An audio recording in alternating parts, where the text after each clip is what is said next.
was a tournament. You've got 3 tasks. The first one is fighting a dragon. It's a very good, savage creature.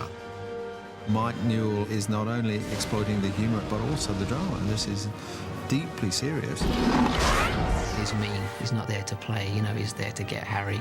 It really feels, I think, in the film that we're not sure if Harry is going to survive.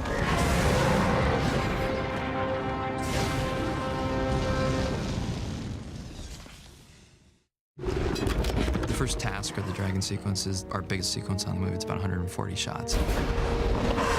It's a magical world, so things like dragons, they're just a part of their life, so we have to make it as integral as possible.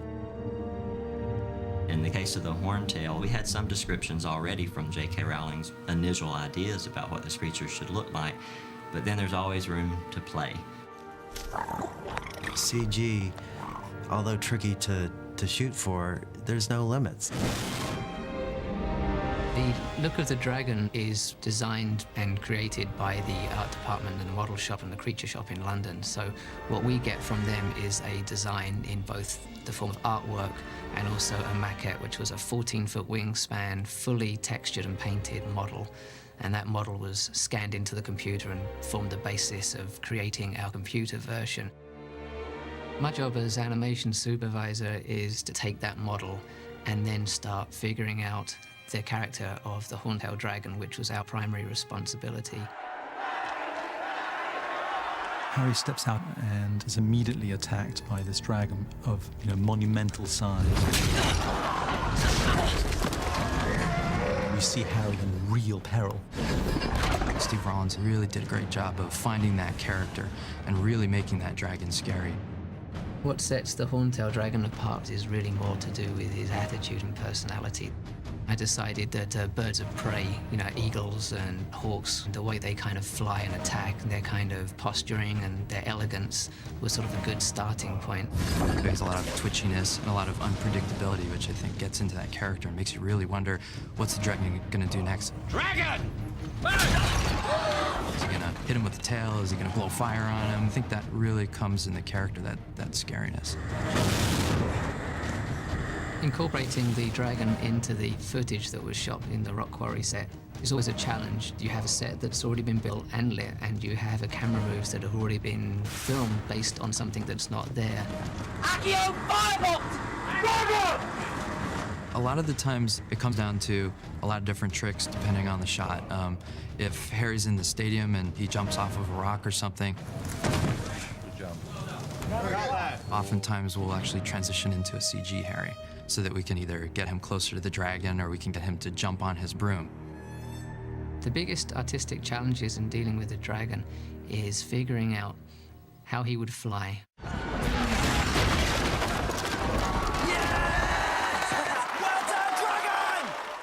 We watched a lot of dragon films, and one of the things that was most important about dragons was their aerodynamics. So we started to talk a lot about aerodynamics, and could it really turn that hard, and how fast could it climb, and did it need a takeoff? So we went into producing some animation tests to show them how they can be agile, but at the same time have a sense of mass and size. And these tests are what we show to the director and what they buy off on, and then move forward from there. Something else that we also found as we started working through the sequence was that he looked a lot scarier when he was kind of backlit, so more of a shape.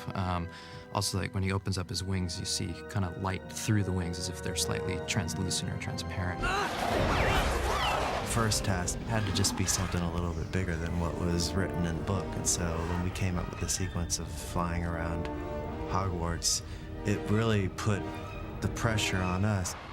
It's all a virtual environment so that we could do anything that we wanted, and that makes for a much more cliffhanging experience, if you will.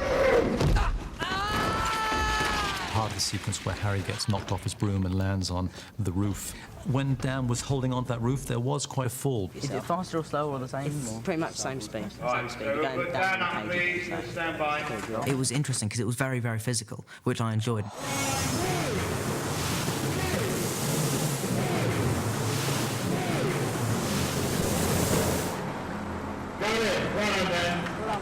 That was really, really terrifying, and I'm not afraid to admit that. That was really scary. Anyone would be scared, I'm convinced. Dealing with the dragon hanging off of the side of Dumbledore's tower was a fine balance. For there you're dealing with poses that make him feel like he's really hanging on, but at the same time they didn't want him to feel timid or nervous. They wanted him to feel like he was comfortable and at home, to really make the sequence feel intense and a sense of danger to Harry.